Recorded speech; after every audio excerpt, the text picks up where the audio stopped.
What is going on, guys? DragonTamerBlayde here, back with some more Elder Scrolls Legends, and today we're going to be talking about the monthly card for March. It is March. Jesus, man, this year is going by fast already. But we're going to pull it up on the screen, and then you guys know it'll move over to the side as I talk about some potential strategies. But it's right here. It is Murkwater Scourge. It's a 4-cost 3/1 goblin with Summon and Last Gasp. Put a curse into your hand. I saw a lot of people say this card was just absolute garbage the first time that they saw it. I don't completely agree. Overall, the stat line obviously is trash for the cost. It dies to any damage possible. However, you're not playing this card for the body. You're playing it for the double curse generation, as well as the potential side effects that the body brings. What I mean by that is, curse used to be almost an auto-include in green decks back in the day. That was back when Skulk was way better. The game was more mid-range in general. However, Curse was almost an auto-include because it was a really good card. You could pull it out with Curse, with Skulk. However, the biggest downfall of playing Curse in all of those decks was, for the most part, unless it was really early game and you're playing against an aggro opponent, Curse feels really bad to top deck. As much as it's a great card, it's great flexibility, and outside of market decks, it just didn't feel good to draw in the mid to late game. Murkwater Scourge kind of plays both sides of that. Yeah, you don't have the opportunity to turn 1 or 2 hit your opponent's 1 health minion or creature with a curse. However, you don't have to worry about ever top decking curses again, and you can get double the curses out for it. Let's just talk about it in general. We're going to move the card over there. I'm going to move this over there, and we're going to start talking about cards.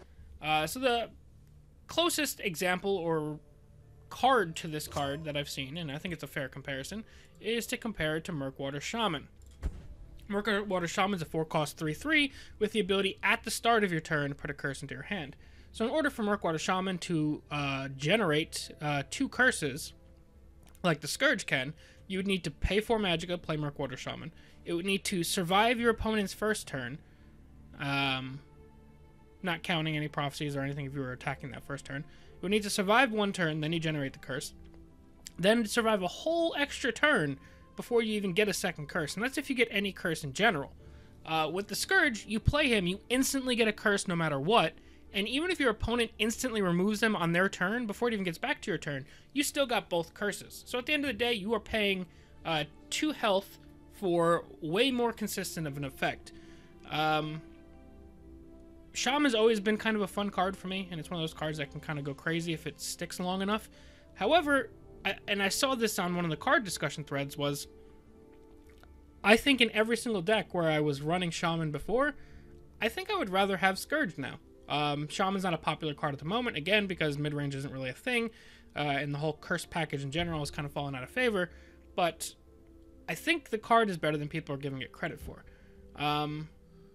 And even if you combo it with something like Murkwater Guide, the 3-cost 4/2, you can get 2 curses right off the bat, and then your Murkwater Scourge can account for 3 curses at the end of the day, which is a pretty crazy amount of value.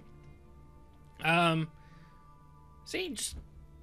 feel like the card, when it releases, is probably not going to fit into our current meta, just because, again, it's very polarized.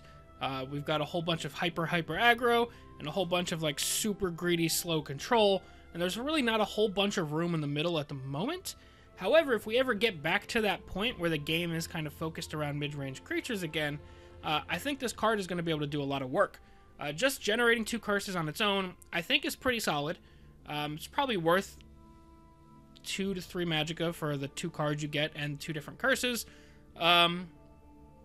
Let's say 2 for argument's sake. So you're getting 2 Magicka. You're getting draw consistency, or better draw consistency, or better draw quality, I guess is the better term, because you don't have to worry about top decking curse at a bad time. And then on top of all of those things, you're also getting a 3/1 body, which is about 2 Magicka worth of stats, that gets to just do its thing. If you get a swing in with it, even better, you get 3 extra damage, or you can trade into an opposing creature, probably take something out, and get another curse. I think it has a whole lot of upside. So the type of thing that I was thinking of doing with it, and again, this isn't the type of deck that would succeed in the meta at the moment, not a full-on Goblin deck, but probably something like Murkwater Witch, Murkwater Guide, Murkwater Savage, Murkwater Skirmisher, and then the new card and maybe Tazcad. So kind of like just playing a Goblin Shell, although it's not a full-on Goblin deck. So you'd be playing 1, 2, 3, 4, 5 Goblins and then Tazcad. Because honestly, if Skirmisher comes down, and even if it just hits like 1 or 2 Goblins, even 1 Goblin, Skirmisher is worth it. So if you're playing Witch, Guide, Savage, the new monthly card, Murkwater Skirmisher, and maybe even Murkwater Butcher, because it's a really great turn 1 play. If you're playing all of those cards, I think it warrants playing the Skirmisher. So you've already got a shell of a deck. So you've got kind of like a tempo-y mid-range deck going on that can be a little bit more aggressive. And then you can kind of mix in some other, I don't want to say high-tempo plays because they're not super high-tempo anymore. But at the time, and again, if it comes back to a mid-range type of deck, you can plop in a Cliff Racer for some reach, slam in Leaf Lurker, play something like SharePoint Dragon to make all those curses even better, and honestly, even that, if we were in the good old mid-range days, that is probably close to good enough as it stands. Again, I don't think we're ever going back to those days, I don't know, but you could mix in maybe even some lethal for it to be an unstoppable rage deck, but I would probably tend to keep it a little bit more aggressive. You can maybe get some unironic usage of, well, actually, Ashlander Punisher would be a great card for that deck. You can get some unironic usage of, where is he? Falnesty Reaver in, if we got back to be caring about the board again. With all of those extra curses you're getting, Falnesty Reaver would be really, really good. Maybe you considered playing Drain Vitality, although dedicating Drain Vitality and Word Wall might not be great, considering you're going to get all those curses anyway. But I'm thinking some sort of like tempo-y mid-range archer that's kind of a bit more aggressive than usual. I don't know how well it's going to work out. But it's the kind of deck that I was thinking about trying when I saw the card of like a Goblin Shell with a bunch of other support creatures mixed in there that are focused on like high-tempo plays and swingy plays. Sorry, Snoop, we're talking at the moment. That's the kind of deck that I first thought about. Obviously, there's considerations going on to Swindler's Market.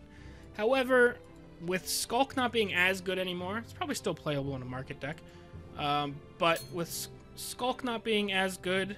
one second. Where are you, Snoop?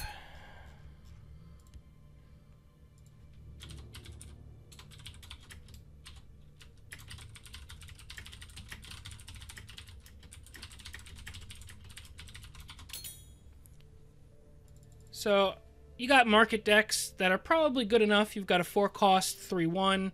You're not really worried about the body. It's more so the double curse. So double curse could probably fit into a market deck. I just think market decks have taken too much damage over the last couple nerfs to really be a strong consideration.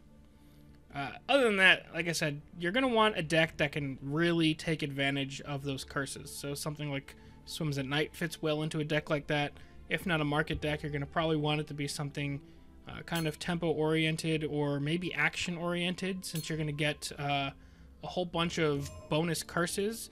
Maybe you could harken back to like the Action Assassin days with Little Angel Hexmage. Just stock up a bunch of free curses and just slam your opponent down with Little Angel Hexmage. Those 2 curses can represent at least 4 damage. I think that's pretty decent at the end of the day. It's a card that I'm excited to experiment with, but it's also a card that I think you're going to have to wait at least until next expansion before it can really kind of see some of its true potential shown. Just because, like I said, I don't think it fits well into the current meta at the moment. But if we can kind of get away from the super polarized decks on the ladder and kind of rein things back in towards the more middle ground, I think this is a deck that can kind of find its way into a lot of Assassin and Archer decks as we go on. And maybe even some Monk decks if you got like a Trodala's Treachery type of thing going on. I'm just kind of spitballing now, but getting free curses for things like Plot are always a great thing. I'm not saying that Aggro Halalu is going to run this just so you can play it with the Puppeteer, but anything that wants Plot or multiple cards played or action synergy or 0-cost synergy all works really, really well with this card, and you get a 3/1 body to boot. So I think it's going to be a fun card to experiment with if the meta ever opens that opportunity back up, and I'm probably going to wind up trying to play with it either way just because that's the type of dude I am. But let me know what you guys think of the monthly card down below in the comments section. Let me know where you guys are going to be using it, if there's anything you think I missed. I'm looking forward to talking about it with you guys. But that's going to be it for now. Hopefully you guys enjoyed. As always, thank you all very much for watching. We'll see you guys next time. Peace.